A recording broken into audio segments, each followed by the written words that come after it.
Kiitos Paula. Tänään tosiaan puhutaan toivottavista tulevaisuuksista, visioista ja erityisesti siitä, että mitenkä saadaan tehtyä laadukkaita visioita, miten niitä tuodaan käytäntöön. Ja tarkemmin tähän visioiden maailmaan meidät johdattaa Wendy Schultz. Now, Wendy really opened my eyes to the diversity and importance of visioning. Because last year I had the pleasure of participating in one workshop on visioning where Wendy held a quite intense overview on the whole history of visioning, different methods to do visions, why visions matter, and also some interactive exercises on the topic. So I thought that now here is someone who really knows her topic. So Wendy is a professional futurist with over 30 years of experience in foresight and visioning. She has worked with governments, companies, organizations, well, basically everyone all over the world, I guess. So I'm extremely pleased to welcome on stage Dr. Wendy Schultz. Thank you very much, Mikko.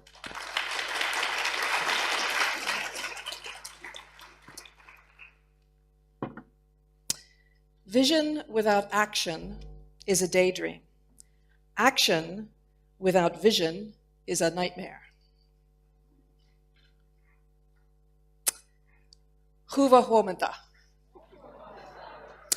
Yes, 15 years ago, I had the pleasure of spending half a year, so this will be my next big test in what I remember of Finnish, at the Turku tulevaisuuksien tutkimuskeskus. Okay.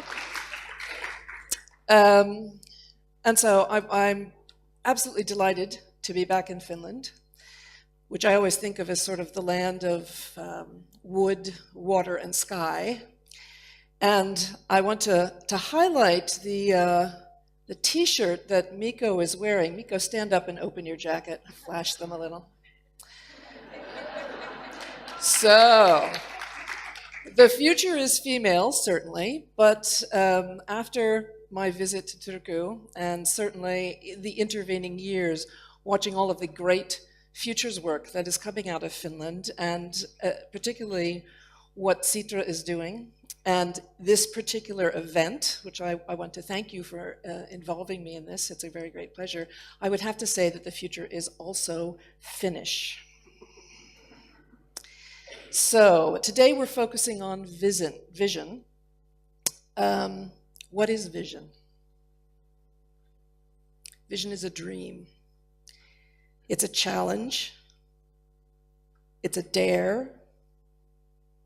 It's a value instantiated, a desire articulated, a wrong made right, a potential freed and realized. What it is not is incremental, strategic, timid, or cautious.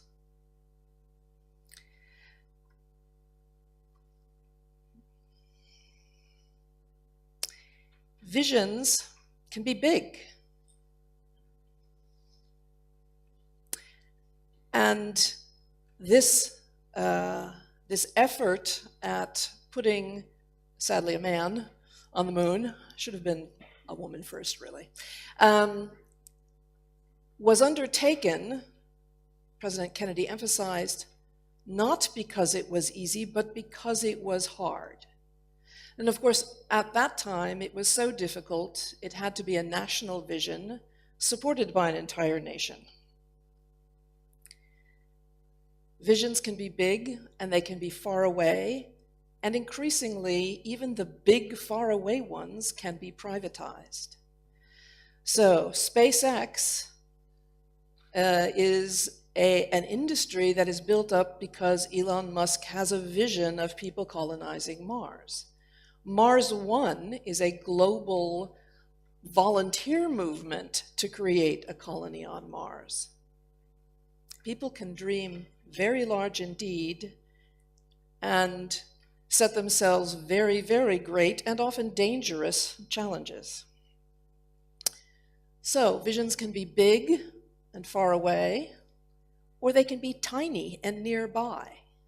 One of the more interesting stories that I have run across recently of a very localized, very practical vision is taking place in Seattle, where tradeswomen, in particular, these are women, and this is possibly a bit more unusual in the US than it would be here in Finland, women who are in the trades of contracting, of construction, so who are woodworkers and house builders and plumbers and electricians, have joined together both to support each other in those trades, which in the US still tend to have a very misogynistic culture. So they're supporting each other in their trades, but also decided to spend some of their free time in supporting homeless women in their community by building tiny homes and creating a sort of tiny home community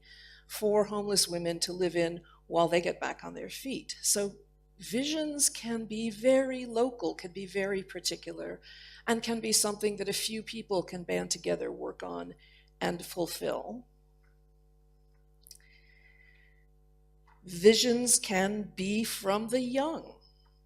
Some of you may have read this story, a young man in Malawi who was concerned about his village's lack of electricity and unstable water supplies, decided that there had to be a way to address that. And although he literally didn't know anything about windmills, he figured out how to build windmills to both generate electricity and pump water for his small community when he was, I think it was 14. So, from the very young, and potentially from the very old. Recently, Indigenous grandmothers in San Francisco banded together with a group of climate change activists and said, we want to travel with you in this journey of raising awareness in climate change, and we want to support you, and we're grandmothers. Nobody gets in the way of grandmothers, so you need to have an entire street blocked off so you can create the world's largest climate change mural. And I'll tell you what, we will take all the ends of the street and create a blockade of grandmothers to stop the police from coming in and stopping you from creating your mural. Because seriously, who argues with a grandmother?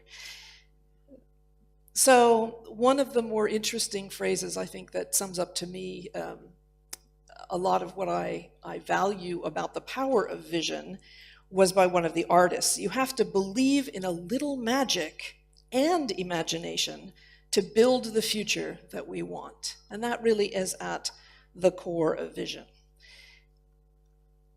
Okay, so there are going to be two exercises, essentially, or two sort of imagination activities in my presentation today. And this is the first one. And this is sort of individual because every vision begins inside the mind of each individual. The first thing that happens in visioning, and this is no matter what method you choose, is that every individual involved has to clarify what it is that they want. What are your values? In targeting, we call the exercise of honing in on the exact point at which you wish to aim your action as range finding. So you can think of this as range finding. And it's an exercise in sort of beginning to clarify our inner values and desires. So, one of the things that we can think about in terms of vision is that, just like our eyesight, it's useful to get perspective from two different angles or more, which is why visioning with an entire group of people is so exciting. In optometry terms, it adds depth of field, right? You have to have both eyes in order to have depth of field. So that's part of what we're doing here.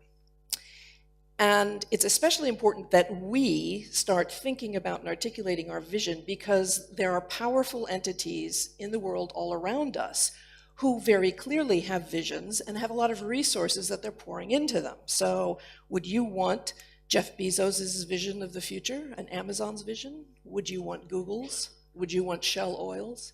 What is your vision? The other issue with having everyone be very clear about their vision is that it adds strength to our cultural vision. From biology, we know that monocultures, single plant ecologies are very fragile. Whereas if you have a lot of different varieties of plants, the ecology is more robust, it's more resilient. So strength for us arises from choices among competing futures. And we can think of this as open source visioning. Now, how many of you have ever been to the eye doctor, to an optometrist, and they put the big machine in front of you and they click things and then they say, is this better or this? Raise your hand, right? Is this better or this? I am very nearsighted and it drives me crazy because essentially it's all sort of the same at some point, right? Well, it's a little better, but yeah, fuzzier, farther away, whatever. Okay, but that's what I'm about to do. I'm about to give you a sort of, is this better or this set of visions to help you begin to think about specifically what some of your values are. So you might want to wriggle around a little and get comfortable and take a couple of deep breaths to get sort of centered and, mentally calm. Okay, so let's start.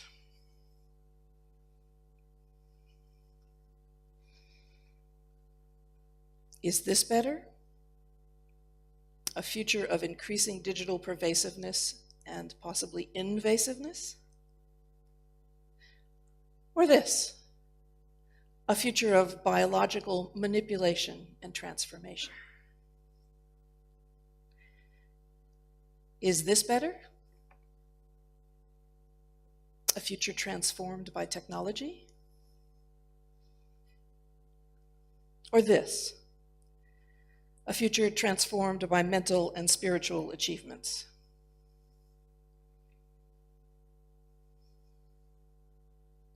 Is this better? Centralized, guaranteed nuclear energy future? Or this? A micro-generated, solar-powered future?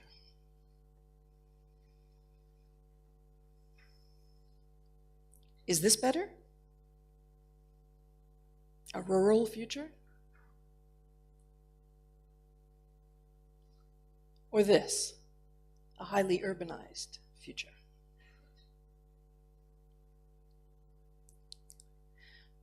Now, in some ways, those were very stark, opposing choices, but helps to start somewhere. One of the things we have to remind ourselves is that a good vision shouldn't be either or. We need to move to both and.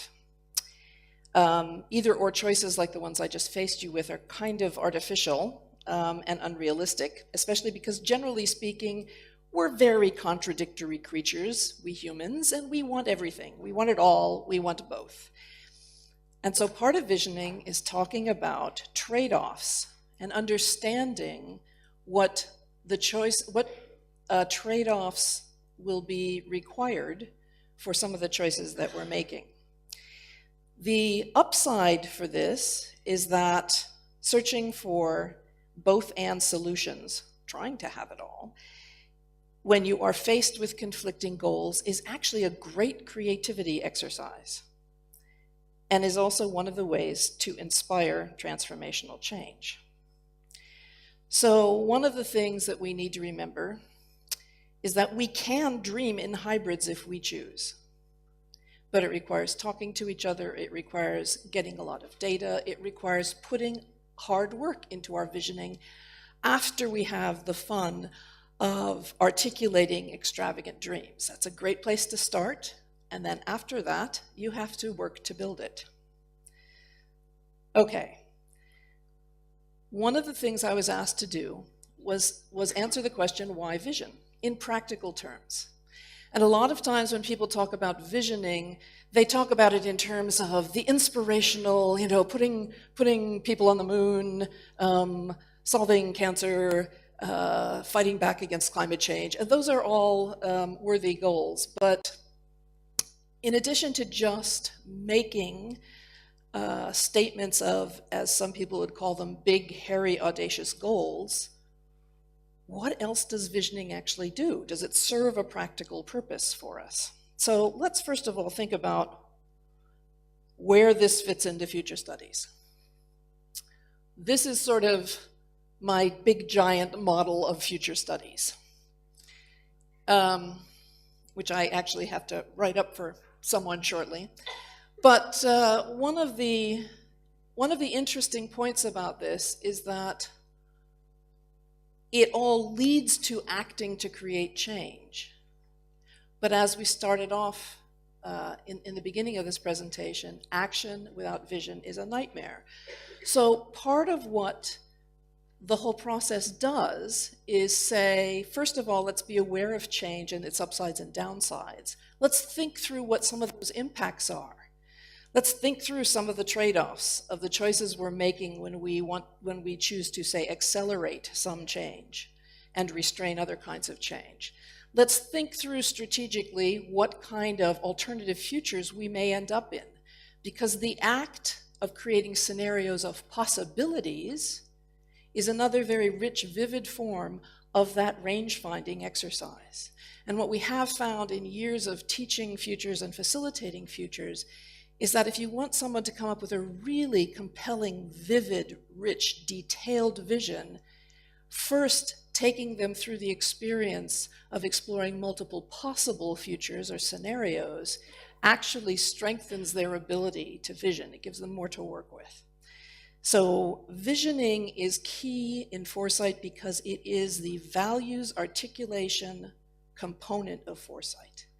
And it is the values negotiation component of foresight. My colleague Clem Beazold famously said that if scenarios are futures for the head, if they are thought experiments, then visions are futures for the heart. Visions express what we most want and allow us to share what we most want with other people when we are engaged in visioning dialogue. Now, seriously, there was one version of this presentation where I actually went through all of the methods. So, if you're curious about those, come and talk to me later. There is actually, I'm building essentially a compendium of visioning methods. But let's just say that there are a lot of ways to vision.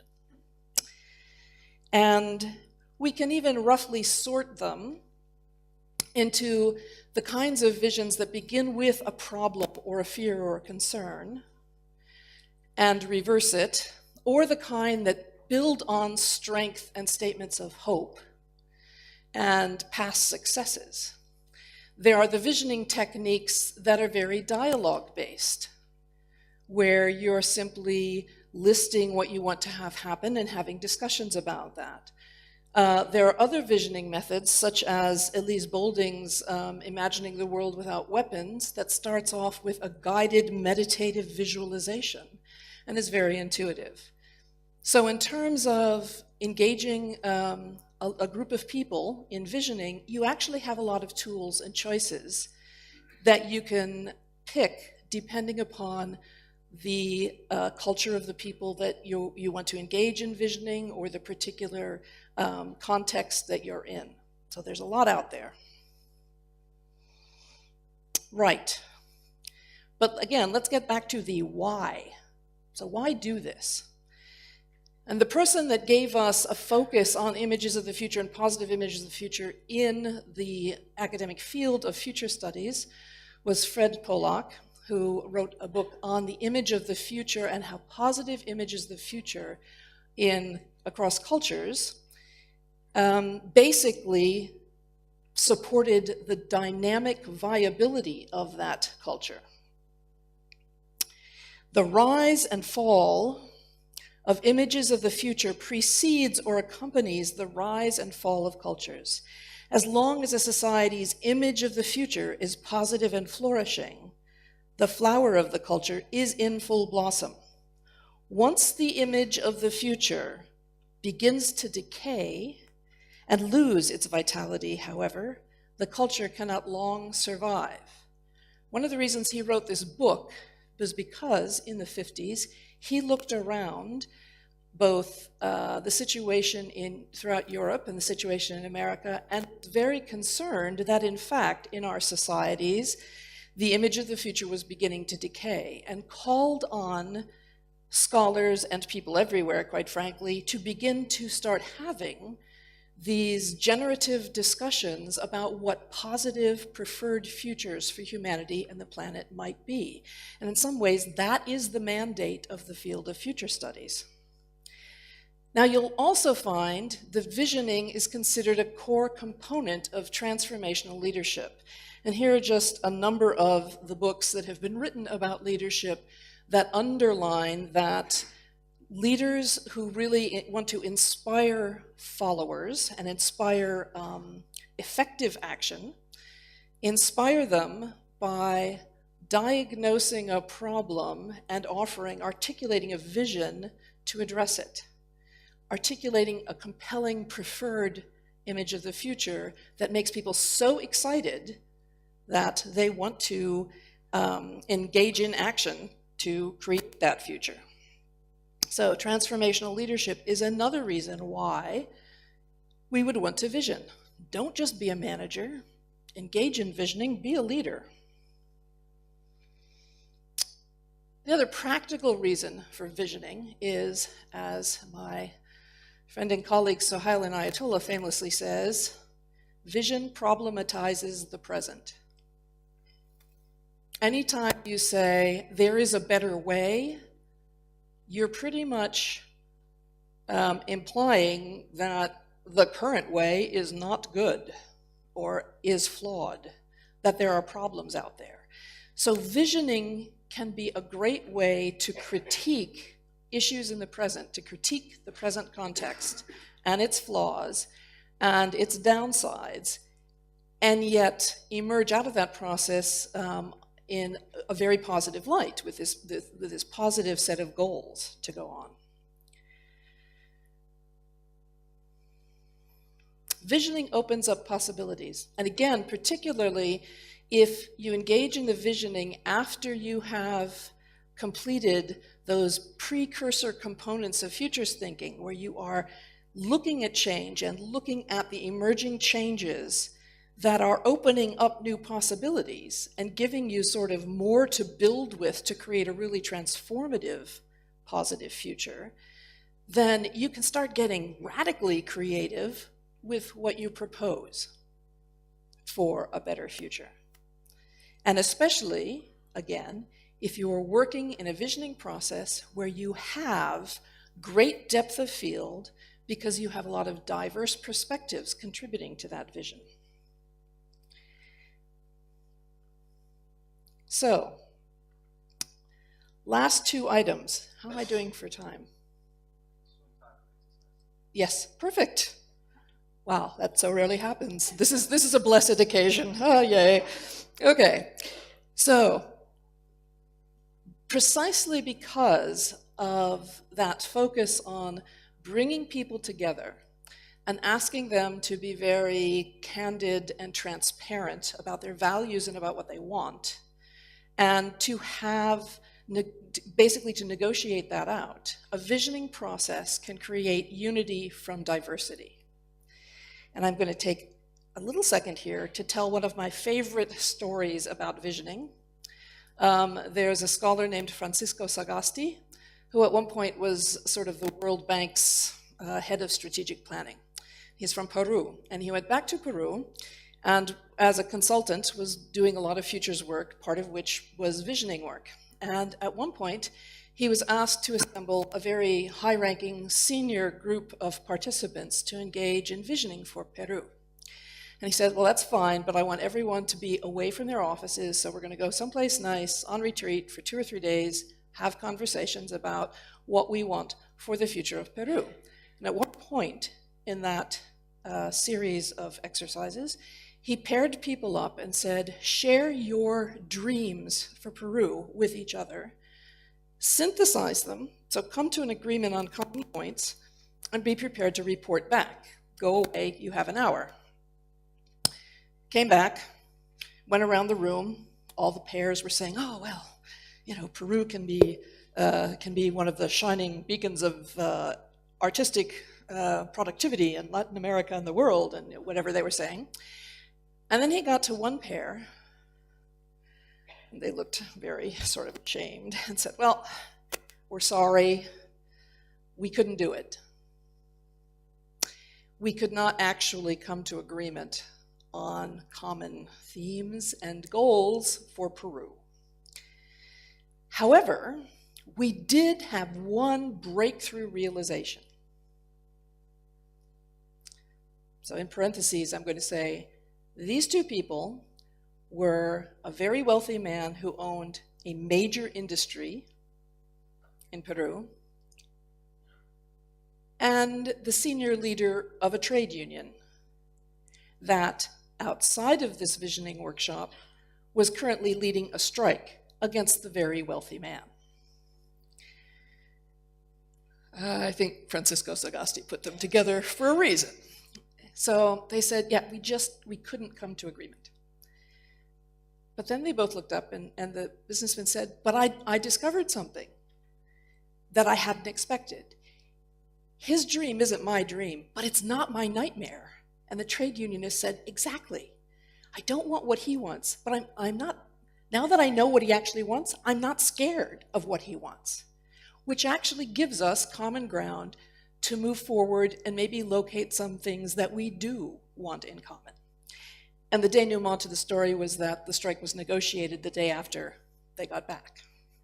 So visioning can bring people together. And because of that,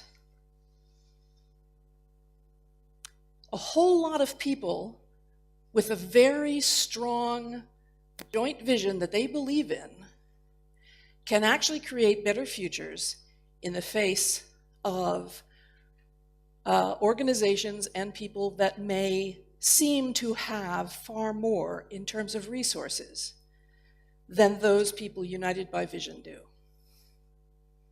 So, visioning can help leverage change for the better. Now, we're going to end with the final exercise. So, you may have noticed when you sat down that at your seats, you each have some giant Post-its and a pen. Yay! Okay.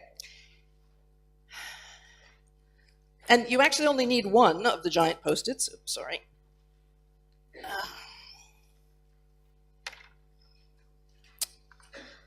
Okay, so, and make sure the sticky part is at the top because it'll just make it easier to hang up what you're about to do out on the feedback wall, okay? Here's what we're going to do. And this is the part that's a little risky, because frequently when I do this, I'm doing this in rooms where people are sitting at tables. So you are going to have to be agile and adaptive. Aren't those two words that management consultants use a lot? We have to be agile and adaptive to thrive in the future. Okay.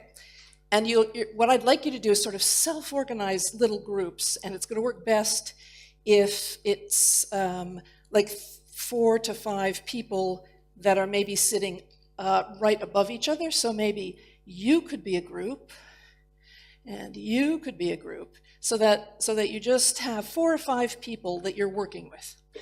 And you'll have to negotiate that.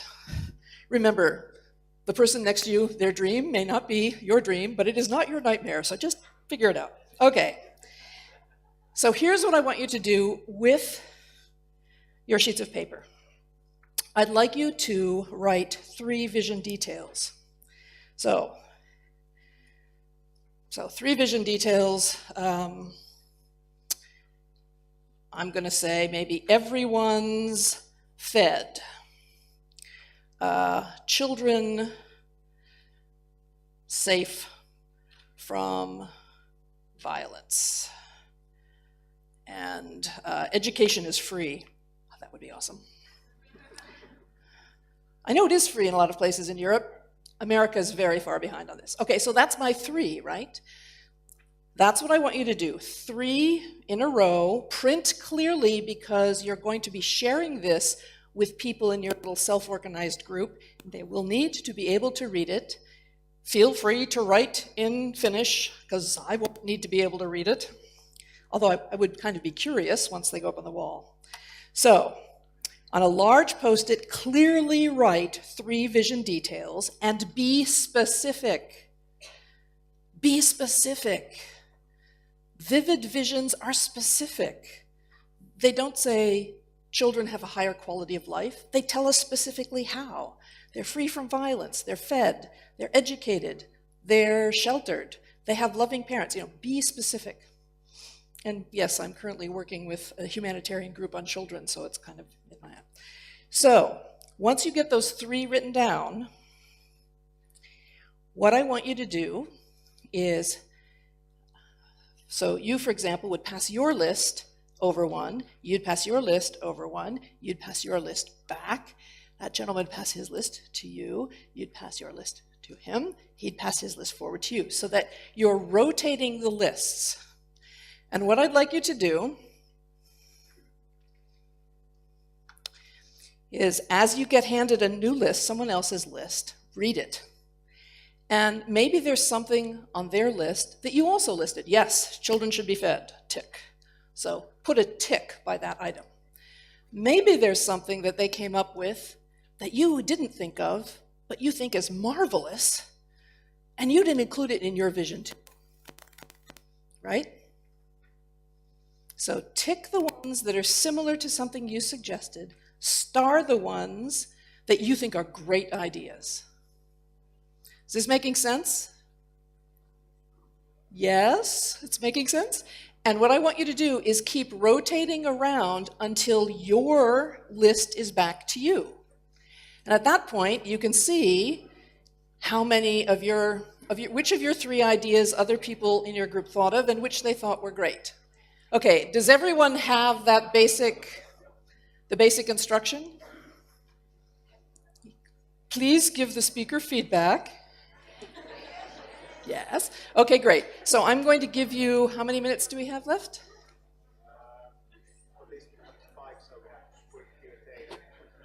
Okay, so get your 3 IDs written down and start trading them. You have about 5 minutes to do that. Okay? And I'm going to let you alone now. Okay.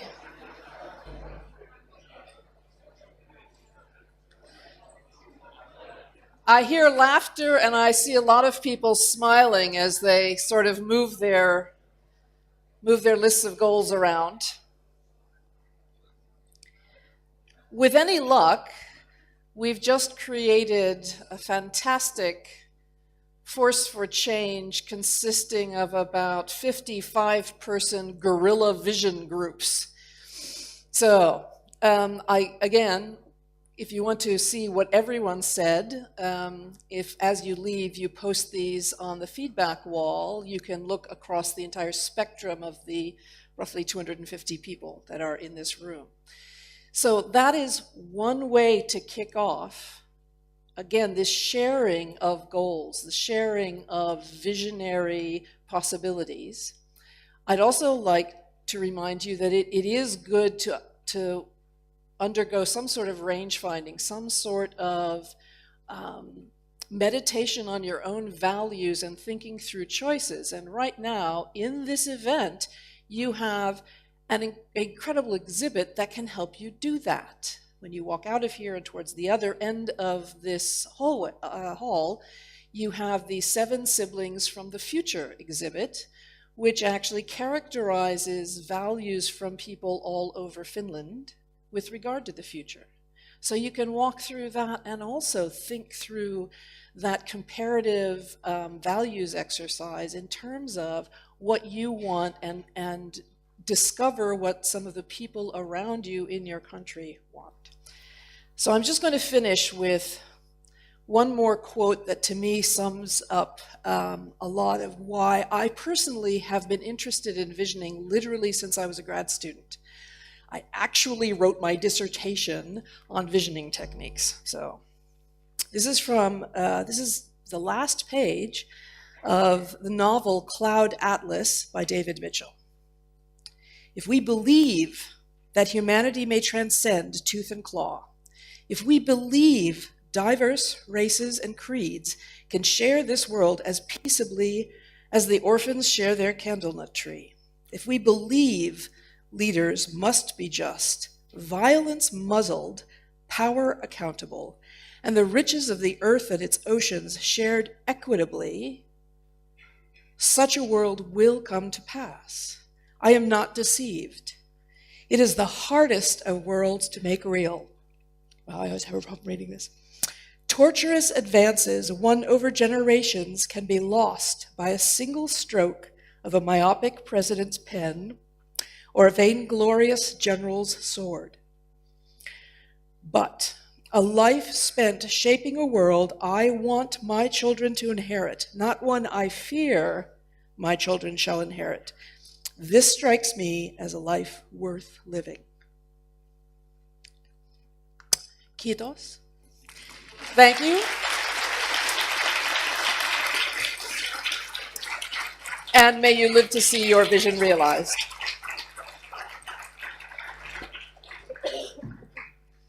Thank you, Wendy. We have a couple of minutes for questions, comments to Wendy. So raise your hand and you'll get the catch box. Let's see if this is a typical Finnish audience. This one.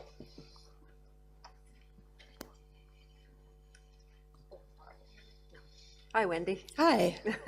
What's the toughest futures exercise or context that you worked in, and what happened? Tell us a story about that. Oh, sorry, about a typical... Toughest, the hardest toughest ever project you've done.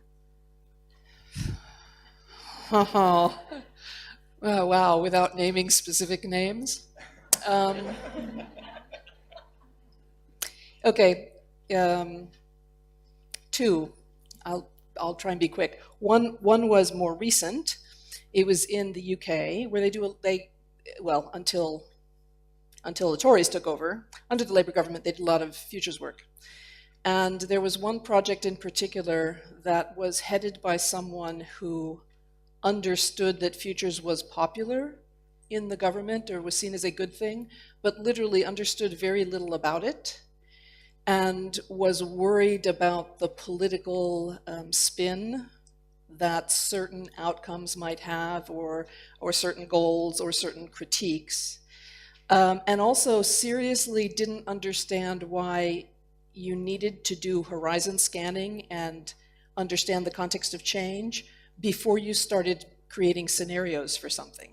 So we were literally working with someone who was futures illiterate, didn't care, and was more worried about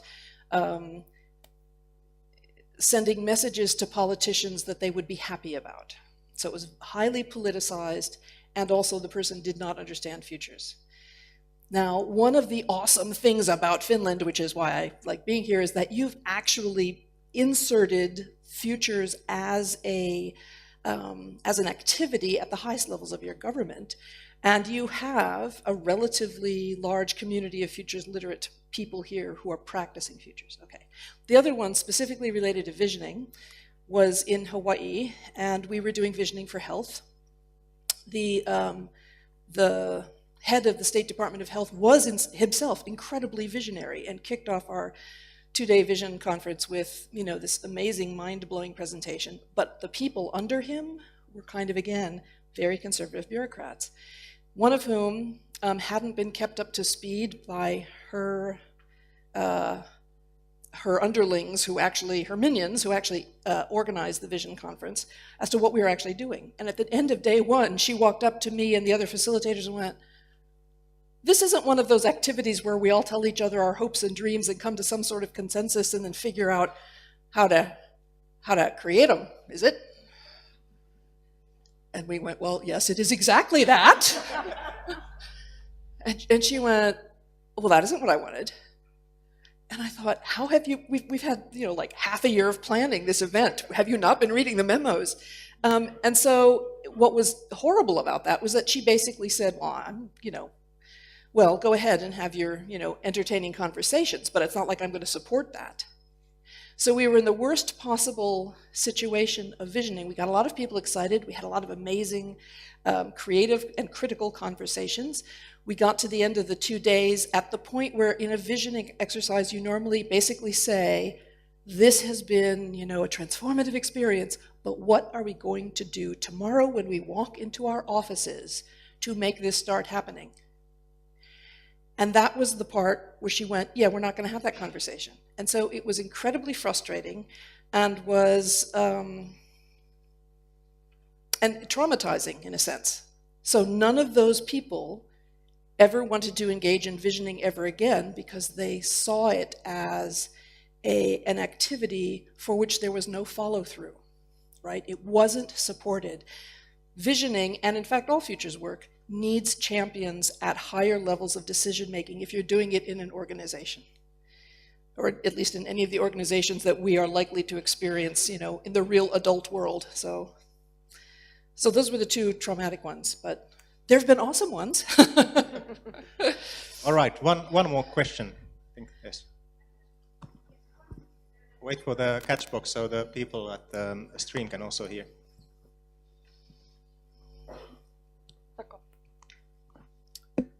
Okay. See, I've never actually seen a microphone that looked like that before. That was awesome. So I have two questions in one.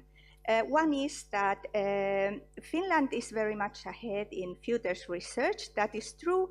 But then when I look to the practice and try to push things forward, what I encounter is that the reality and the talks are far away, that the systems are badly updated. So what to do to remove the obstacles that the current systems are setting. The other one is I'm trying to resolve issues by launching projects. But of course, because I'm not an association, what I do is I address different topics with my projects, and I have different teams, work teams. It's very difficult to get financiation for these projects and do anything to improve things. Also, the financing is badly outdated, doesn't meet the needs of today, and much less the needs of the future. So outdated systems and also financing are badly outdated. What do you suggest? How can this be resolved? And what do you see that is being done worldwide? And if somebody can also answer in Finland. Thank you. Wow. Well, first, I share your pain because I think, again, not just visioning, but all futures work is constantly facing outdated attitudes, outdated systems, people who are supporting legacy institutions or legacy processes and don't want to give those up to experiment with new ways of doing things. And I'm going to be honest here and say I have no immediate solutions for those problems, except for this. The more people that you can enlist to support you, and the more networks of support that you can find, kind of like here in this room, the more you'll be able to push back against those legacy systems. Also, sometimes it works to show people that there's a better way. So for example, I didn't mention there are two software systems that I'm using a lot that provide ways to crowdsource visions, because quite frankly, it's difficult to do visioning projects with really a lot of people, with a large community, but you want to hear all those voices, and these days we have the technology to do that. And so when you walk into someone's office and say, well, we did this workshop with 50 people and here were the vision results, it's easier for them to kind of go, well, it was 50 people, and how did you choose them, and were they representative, and how do I know that these are really goals that the entire community would support? Whereas if you walk in and say, well, we did a live workshop with 50 people, oh, whoops, and here's my report of the 8,000 people that wrote in with regard to this issue across multiple communities, and the online vision that we created using crowdsourcing technology, right? It's harder to push back against that. In political terms, it's a larger constituency. And I sort of can't, those are huge and complex issues. And I think what needs to happen is that those of us that support futures thinking just need to keep talking about how we can support each other in addressing them. Exactly, and I think today is an excellent opportunity to discuss also this problem. We have a whole auditorium full of people who are probably the best to answer this question. So once again, thank you, Wendy. Wendy will be around the whole day, so if you want to talk to her, I highly encourage that. It's always a pleasure. Let's give a big hand to Wendy. Thank you.